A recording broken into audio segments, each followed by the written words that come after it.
Hi hello ನಮಸ್ಕಾರ, welcome to mechanical tech Kannada. ಇವತ್ತೊಂದು special ಗಾಡಿಯಲ್ಲಿ ಸ್ವಲ್ಪ ವರ್ಕನ್ನು ಮಾಡಲಿಕ್ಕಿದ್ದೇವೆ. ನಿಯೋ ಎಂಟ್ರೆನ್ಸ್ ಎನ್ನುವ ಒಂದು ಎಲೆಕ್ಟ್ರಿಕ್ ಗಾಡಿ ಇದು. ಇದರ ಸ್ವಲ್ಪ ಸ್ಪೇರ್ಸ್ ಸಿಗೋದು ತುಂಬ ಅಪರೂಪ. ಎಲೆಕ್ಟ್ರಿಕ್ ಗಾಡಿ ಇದೆಲ್ಲ ನೀವು ಪ್ರಾಬ್ಲಮ್ ಫೇಸ್ ಮಾಡಿರ್ಬೋದು. ಇದರಲ್ಲಿ ನಾವು ಕಾನ್ಸೆಪ್ಟ್ನ ಕೆಲಸ ಮಾಡ್ತಾಯಿದ್ದೇವೆ, ಜೊತೆಗೆ ಫ್ರಂಟ್ ಡಿಸ್ಕ್ ಪ್ಯಾಡ್ ಚೇಂಜ್ ಮಾಡ್ತಾಯಿದ್ದೇವೆ ಮತ್ತು ಆಕ್ಸಿಲೇಟರ್ ಅಸೆಂಬ್ಲಿನ ಚೇಂಜ್ ಮಾಡ್ತಾಯಿದ್ದೇವೆ. ಇದರಲ್ಲಿ ಕಾನ್ಸೆಪ್ಟ್ ಮೈನ್ ಇಶ್ಯೂ ಆಗಿದೆ, ತುಂಬಾ ಸ್ಲ್ಯಾಕ್ ಇದೆ. ಮತ್ತು ಇಲ್ಲಿ ಇದು ನೋಡ್ಬೋದು ಆಕ್ಸಿಲೇಟರ್ ಅಸೆಂಬ್ಲಿ ಈ ರೀತಿ ಸ್ಲ್ಯಾಕ್ ಇರೋದ್ರಿಂದ ಇದು ಕರೆಕ್ಟಾಗಿ ಆಕ್ಸಿಲೇಷನ್ ಆಗ್ತಾ ಇಲ್ಲ. ಅದಕ್ಕೋಸ್ಕರ ಇದು ರಿಪೇರ್ ಮಾಡೋಕ್ಕಾಗಲ್ಲ, ಅದನ್ನು ರೀಪ್ಲೇಸ್ ಮಾಡಬೇಕು.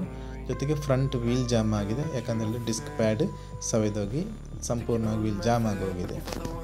ಇಲ್ಲಿ ಕಾನ್ಸೆಪ್ಟ್ ಕೆಲಸವನ್ನು ಮಾಡಬೇಕಿದ್ರೆ ಮೊದಲನೇದಾಗಿ ಮೇಲಿನ ಪ್ಯಾನಲ್ ರಿಮೂವ್ ಮಾಡ್ಕೋಬೇಕು. ನಂತರ ಇಲ್ಲಿ ಫ್ರಂಟ್ ಪ್ಯಾನಲ್ ರಿಮೂವ್ ಮಾಡೋದು ತುಂಬಾ ಸಿಂಪಲ್ ಆಗಿರುತ್ತೆ. ಇದರಲ್ಲಿ ಸ್ಕ್ರೂಸ್ ಕೊಟ್ಟಿರ್ತಾರೆ, ಸೊ ಅದನ್ನು ತೆಗೆದು ಅದನ್ನು ರಿಮೂವ್ ಮಾಡ್ಬೋದು.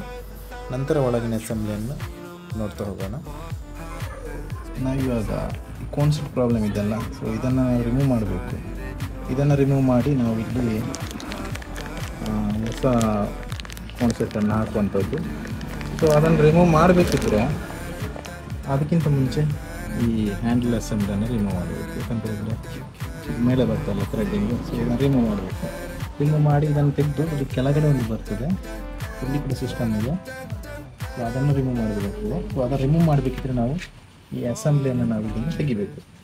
ಅಸೆಂಬ್ಲಿಯನ್ನು ತೆಗಿಬೇಕಿದ್ರೆ ನಾವಿಲ್ಲಿ ವೀಲನ್ನು ತೆಗಿಬೇಕಾಗ್ತದೆ. ವೀಲನ್ನು ತೆಗೆದು ಶಾಕ್ ಅಬ್ಸರ್ವನ್ನು ರಿಮೂವ್ ಮಾಡಿ ನಂತರ ಟೀ ಸ್ಟಂಪನ್ನು ಕೆಳಗೆ ರಿಮೂವ್ ಮಾಡುವಂಥದ್ದು.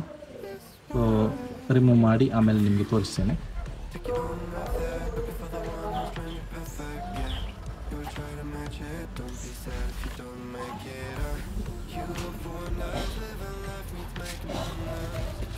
ಫ್ರೆಂಡ್ಸ್, ಇದರಲ್ಲಿ ನೋಡಿ ಈ ರೀತಿಯ ಕಾನ್ಸೆಪ್ಟ್ ಇದೆ.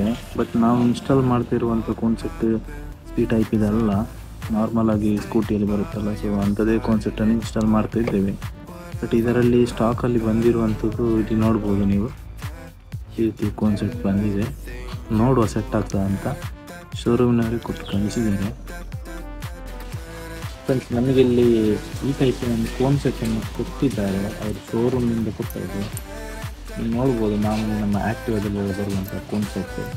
ಸೊ ಇದನ್ನು ಯಾವ ರೀತಿ ಸೆಟ್ ಮಾಡೋದು ಅಂತ ನೋಡೋಣ. ಇಲ್ಲಿ ನೋಡ್ಬೋದು, ನಾವು ಸಿಸ್ಟಮ್ನ ಕಂಪ್ಲೀಟ್ ರಿಮೂವ್ ಮಾಡಿ ಇಟ್ಟಿದ್ದೇವೆ.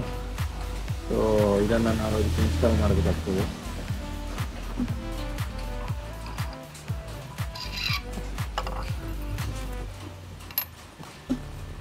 ಇಲ್ಲಿ ನೋಡ್ಬೋದು, ಇದು ಟೈಟ್ ಆಗಲ್ಲ, ತುಂಬ ಶೇಕ್ ಇದೆ. ಸೊ ಏನು ಮಾಡೋದು, ಈ ರೀತಿ ಇದೆಯಲ್ವಾ. ಇದಕ್ಕೆ ನಾವಿಲ್ಲಿ ಲಾಸ್ಟ್ ಕ್ಲಿಪ್ಪಲ್ಲಿ ನೋಡಿರ್ಬೋದು, ಈ ರೀತಿಯ ರೋಲರ್ ಟೈಪಿನ ಕಾನ್ಸೆಪ್ಟನ್ನು ಇದರಲ್ಲಿ ಕೊಟ್ಟಿದ್ದಾರೆ ಅಂತ ಇಲ್ಲಿ ಕಾಣಿಸ್ತಾ ಇರ್ಬೋದು. ಇಲ್ಲಿ ಅಲ್ಲಿಗೆ ಇರುವಂಥ ಕಾನ್ಸೆಪ್ಟ್ ಇದೆ. ಸೊ ಇದರಲ್ಲಿ ಪ್ರಾಬ್ಲಮ್ ಏನಪ್ಪ ಅಂತಂದರೆ ಅಡ್ಜಸ್ಟ್ಮೆಂಟ್ ಬರಲ್ಲ. ಸೊ ಇದನ್ನು ನಾವು ಇದಕ್ಕೆ ಫಿಕ್ಸ್ ಮಾಡೋದು, ಇದನ್ನು ಯಾವ ರೀತಿ ಫಿಕ್ಸ್ ಮಾಡೋದು ಅಂತ ಹೇಳಿದರೆ ತುಂಬ ಸಿಂಪಲ್ ನೋಡಿ. ಇದು ಇಲ್ಲಿಗೆ ಬರುವಂಥದ್ದು. ಸೊ ಅದನ್ನು ತೆಗೆಯುವಾಗ ಇದರಲ್ಲಿಂದು ಈ ರೀತಿ ಒಂದು ಸ್ಲೀವ್ ಕಾಣ್ತದೆ. ಸೊ ಈ ಸ್ಲೀವನ್ನು ನಾವು ತೆಗೆದು ಇದಕ್ಕೆ ಇನ್ಸ್ಟಾಲ್ ಮಾಡಬೇಕು. ಆಮೇಲೆ ಇದನ್ನು ಇನ್ಸ್ಟಾಲ್ ಮಾಡಿ ಸೆಟ್ ಆಗ್ತದೆ. ಸೊ ಈ ಸ್ಲೀವನ್ನು ನಾವು ತೆಗೆಯೋದು ಯಾವ ರೀತಿ ಅಂತ ನೋಡೋಣ. ಇದನ್ನು ತೆಗೆಯೋದು ತುಂಬಾ ಸಿಂಪಲ್ ಆಗಿರುತ್ತೆ. ಇದಕ್ಕೊಂದು ಸಾಕೆಟನ್ನು ತಕ್ಕೊಳ್ಳಿ, ಇದರೊಳಗೆ ಫಿಟ್ ಆಗುವಂಥದ್ದು. ಜಸ್ಟ್ ಸ್ವಲ್ಪ ಟ್ಯಾಪ್ ಮಾಡಿದರೆ ಸ್ಲೀವ್ ಬರ್ತದೆ. ಇದು ನಮಗಿನ್ನು ಬೇಡ, ಬೇಕಾಗಿದ್ದು ಇದು ಮಾತ್ರ. ತುಂಬಾ ಸಿಂಪಲ್. ಈ ಸ್ಲೀವನ್ನು ನಾವು ಇದಕ್ಕೆ ಹಾಕುವ.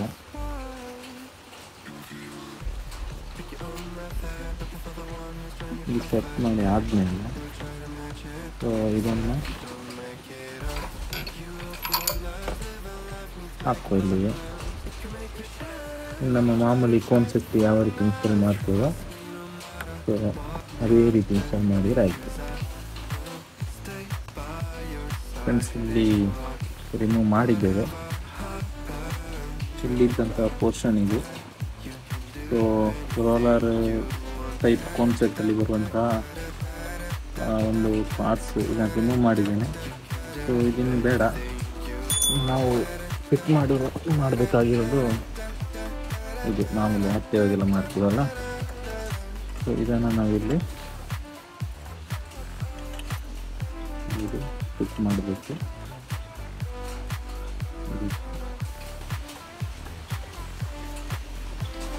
ಸೆಟ್ ಮಾಡಿ ಆಗಿದೆ. ತುಂಬ ಸಿಂಪಲ್.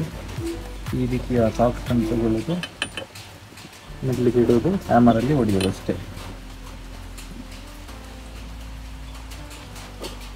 ಈಗ ನಾವು ಇಲ್ಲಿಗೆ ಸೆಟ್ ಮಾಡಬೇಕು.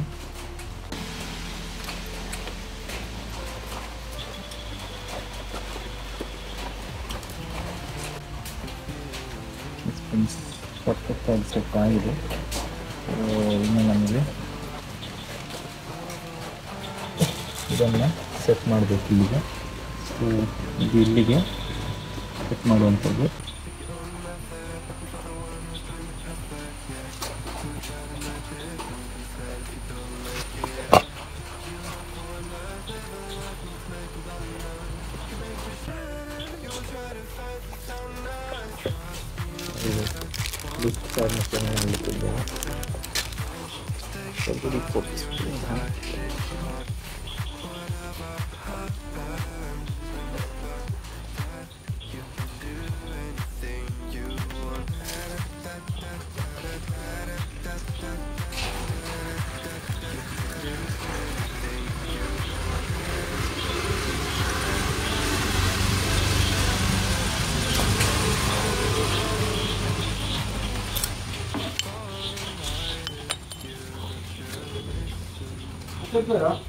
ಎಲ್ಲ ಇಪ್ಪೇರು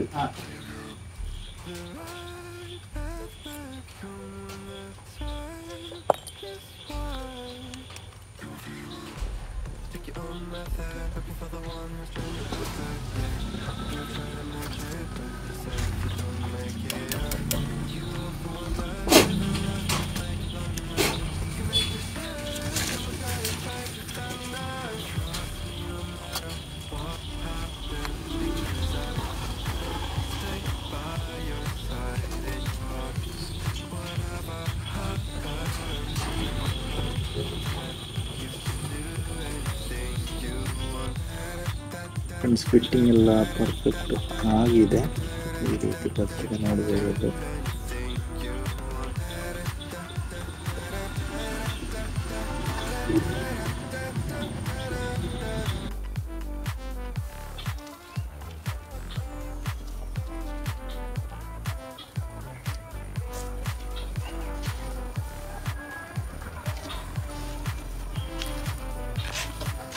ಫ್ರೆಂಡ್ಸ್, ಇಲ್ಲಿ ನಾವು ಆಕ್ಸಿಲೇಟ್ರ್ ಕರೆಕ್ಟಾಗಿ ವರ್ಕ್ ಆಗ್ತಾ ಇರಲಿಲ್ಲ. ಸೊ ನಾವು ಇಲ್ಲಿ ಬೇರೆ ಆಕ್ಸಿಲೇಟ್ರನ್ನ ಫಿಟ್ ಮಾಡಿದ್ದೀವಿ.